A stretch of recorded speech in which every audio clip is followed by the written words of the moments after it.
Hello friends, मैं doctor Ruchika Garg. आज हम कुछ क्विक फैक्ट्स कोरोना वायरस के बारे में जानेंगे।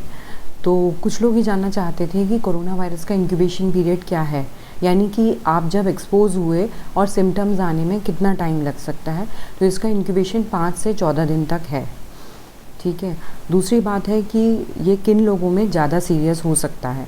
तो जिन लोगों को डायबिटीज़ है, हाइपरटेंशन है, कोई रेस्पिरेटरी इलनेस है, यानी कि जिनकी लंग्स पहले से कमज़ोर हैं, और जो ओबेस हैं और जिनके एल्डरली हैं, जिनकी एज 60 साल से ऊपर है, ये हाई रिस्क कैटेगरीज़ हैं। तीसरा क्वेश्चन है कि क्या वायरल लोड ज़्यादा होने से इन्फेक्शन होने के चांसेस ज़्यादा होते हैं। तो बिल्कुल, जो वायरल लोड अगर ज़्यादा है तो इन्फेक्शन भी सीवियर वाला होगा, और ऐसा पाया गया है जो एल्डरली हैं या जो डायबिटीज़ हैं उनमें वायरल लोड ज़्यादा पाया गया है। चौथा क्वेश्चन, कोरोना वायरस हमारे सरफेसेस पे कितनी देर तक ज़िंदा रह सकता है। तो सबसे कम 4 घंटे ये जो है कॉपर पर ज़िंदा रह सकता है। उसके अलावा प्लास्टिक पर ये 3 दिन तक यानी 72 घंटे तक ज़िंदा रहता है, और स्टेनलेस स्टील पे ये 2 दिन तक, और कार्डबोर्ड पर ये 24 घंटे तक रह सकता है। और अगर म्यूकस फ्लूइड या हमारे की जो बॉडी फ्लूइड्स के साथ अगर वो है तो वो और ज़्यादा देर तक रह सकता है। लेकिन लैब स्टडीज़ में उसकी स्टेबिलिटी और एक्चुअल में उसकी स्टेबिलिटी में डिफरेंस हो सकता है। अब बात करते हैं जो मरीज़ होता है वो किस समय सबसे ज़्यादा इन्फेक्टिव होता है। तो और क्या एसिम्प्टोमेटिक पेशेंट्स जिनमें कोई सिम्टम्स नहीं है वो इन्फेक्टिव हो सकते हैं क्या। तो बिल्कुल, जो एसिम्प्टोमेटिक पेशेंट्स हैं जिनमें अभी सिम्टम्स नहीं आए हैं वो भी दूसरों को इन्फेक्शन दे सकते हैं। और मरीज़ सबसे ज़्यादा इन्फेक्शियस कब रहता है, जिस समय उसमें सिम्टम्स आते हैं, यानी जिस समय उसे खांसी है, बुखार है, उस समय उसको सबसे ज़्यादा इन्फेक्शियस रह सकता है। अब क्वेश्चन है कि कोरोना वायरस कब तक हमारी बॉडी से निकलता रह सकता है। तो ये पाया गया है कि नेज़ोफेरिंजियल सेक्रीशंस में वो 37 दिन तक भी रह सकता है, और फीसेस के रास्ते जो है वो 40 दिन तक भी पाया गया है। तो लेकिन इसका मतलब ये नहीं है कि मरीज़ 40 दिन तक इन्फेक्शियस रहेगा। कोरोना वायरस के बारे में जो कुछ भी अभी तक हमें लिटरेचर पता है वो सब बहुत ही लिमिटेड पीरियड, जब अभी दिसंबर से ही कोविड शुरू हुआ है उतनी ही स्टडीज़ हैं। लेकिन जैसे जैसे जो कुछ भी स्टडीज़ हैं वो हमारी उनके अकॉर्डिंग हमारा डाटा सब कुछ चेंज हो जाएगा। अब क्वेश्चन है कि इसकी केस फैटेलिटी रेट CFR कितनी है। केस फैटेलिटी रेट मतलब कितने लोग इससे इन्फेक्शन होने पे, तो इसकी एवरेज 3.2% इंडियन स्टडीज़ में भी केस फैटेलिटी रेट आई है। लेकिन ओबेस पेशेंट में और एल्डरली 60 साल से ऊपर के लोगों में इसकी केस फैटेलिटी रेट 15% तक भी आई है। चाइना की स्टडीज़ में भी वो 15% के आसपास है। अब क्या इसका किसी पर्टिकुलर मेल या फीमेल सेक्स के लिए प्रेडिलेक्शन है। तो बिल्कुल, जो इटालियन डाटा है उसमें मेल्स के लिए इसमें स्पेशली मिला है, मेल्स में ज़्यादा मिला है। अब ये आता है कि कितने % पेशेंट्स को हॉस्पिटलाइजेशन की ज़रूरत होती है और कितने % पेशेंट्स को ICU की ज़रूरत होती है। तो ये एक रीएश्योरिंग चीज़ है। हम सब जानते हैं कि बॉडी की इम्यूनिटी से 85% पेशेंट्स में माइल्ड इन्फेक्शन होता है। बहुत एक वायरल फ्लू की तरह आपको इन्फेक्शन होगा, बहुत ज़्यादा सीवियर सिम्टम्स नहीं होंगे। और 30% पेशेंट्स में हॉस्पिटलाइजेशन की ज़रूरत पड़ती है, और 4% केसेस ही ICU में जाते हैं। लेकिन अगर ICU में पेशेंट वेंटिलेटर पे पहुंच गया तो 85% केसेस में कुछ स्टडीज़ में पाया गया है कि डेथ है।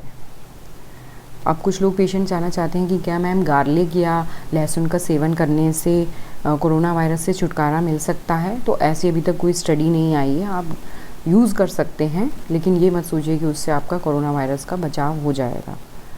अब कुछ ये रेस्पिरेटरी टेस्ट लोग कर रहे हैं कि हम सांस रोक रहे हैं, हम 1 मिनट तक सांस रोक लेते हैं तो भी क्या हमारी कोरोना वायरस से इन्फेक्शन हम बचाव कर सकते हैं।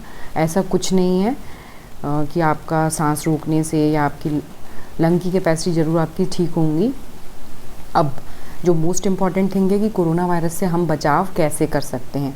आप सोशल डिस्टेंसिंग मेंटेन कीजिए। आप जिससे भी मिल रहे हैं अगर आप काम के लिए निकले हैं तो ये मानिए कि वो सस्पेक्टेड कोविड पेशेंट है, आप उनसे बिल्कुल डिस्टेंस से बात करिए, मास्क लगा के रहिए, ट्रिपल लेयर मास्क मिनिमम होना चाहिए अगर आप बाहर घर से निकल रहे हैं, और 1 मीटर का मिनिमम डिस्टेंस रखिए। और कोरोना वायरस जो है 6 फीट दूर तक भी लोगों को ट्रांसमिट हुआ है, तो जितना सोशल डिस्टेंसिंग का आप पालन करेंगे, जितना घर में रहेंगे, बिल्कुल अभी कोई पार्टी टाइम नहीं है, पार्टी के लिए आपको पूरी ज़िंदगी पड़ी है, और ये 2020 में हमें पेंडेमिक से निकलना है बाहर, ठीक है। और जितना ज़्यादा हो सके हैंड वॉश कीजिए, 20 सेकंड तक हैंड वॉश करना है। उसका प्रॉपर हमारे सर्जिकल स्टेप्स हैं कि पहले हमें हैंड वॉश का टेक्निक पहले इस तरह से करना है, फिर इसके बाद हमारी फिंगर्स को करना है, ठीक है। फिर हम इस तरह से करेंगे, उसके बाद हम अपना अंगूठा साफ़ करेंगे सोप से लेके, फिर हम अपनी कलाई साफ़ करेंगे, ठीक है, और फिर हम अपने नेल साफ़ करेंगे। तो this is the method of hand washing, ठीक है। सुमन के सीधा, उल्टा, ठीक है, नेल्स, अंगूठा, कोहनी,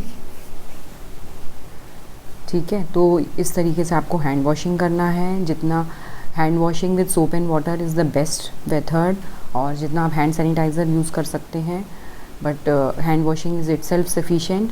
और जितने भी आपके डोर नॉब्स हैं, इन सबको टच करने से पहले, लिफ्ट्स की बटन्स को छूने से पहले आपको इनको आइडियली स्टरलाइज़ करना चाहिए।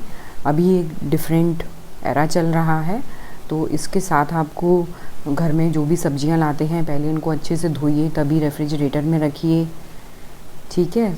और बाहर से आने के बाद कोशिश कीजिए अपनी चप्पलों को बाहर ही उतार दीजिए, क्योंकि कोरोना वायरस इवन चप्पलों के सोल से भी आ जाता है, ठीक है। और नहाइए धोइए, जितना आप हैंड वॉश, जितना आपके एक्सपोज्ड पोर्शंस हैं उनमें आप उनको अच्छे से धोइए, ठीक है। कपड़ों की साफ़ सफाइयत रखनी है, बाहर के कपड़े बाहर के हैं, तो इन सब चीज़ों से हम, और घर के कपड़े अलग हैं। बच्चों से थोड़ा सा डिस्टेंस बना के रखिए अगर आपको उसकी वजह से बाहर जाना पड़ रहा है, ठीक है। तो बाहर से कोई भी चीज़ लाते हैं आप उसको मिनिमम एक धूप में तो रखिए, 2-3 घंटे धूप में रखिए,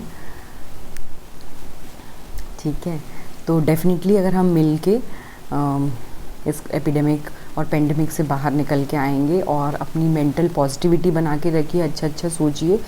आप ये सोचिए कि गॉड की एक तरह से ये ब्लेसिंग है कि आपको अपनी फैमिली के साथ, अपने बच्चों के साथ बहुत अच्छा टाइम मिल रहा है।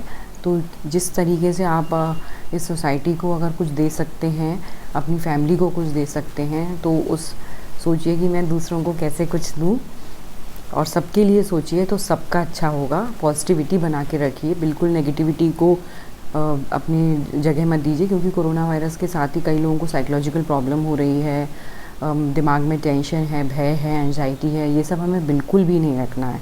बिल्कुल खुश रहिए और पॉजिटिविटी के साथ, अच्छे विचारों के साथ, और हमें इससे बाहर निकल के आएंगे। हमें ये सोचना है कि हमें कोरोना वायरस से कैसे लड़ना है, न कि हमें भय का माहौल बना के उससे डरना है, ठीक है।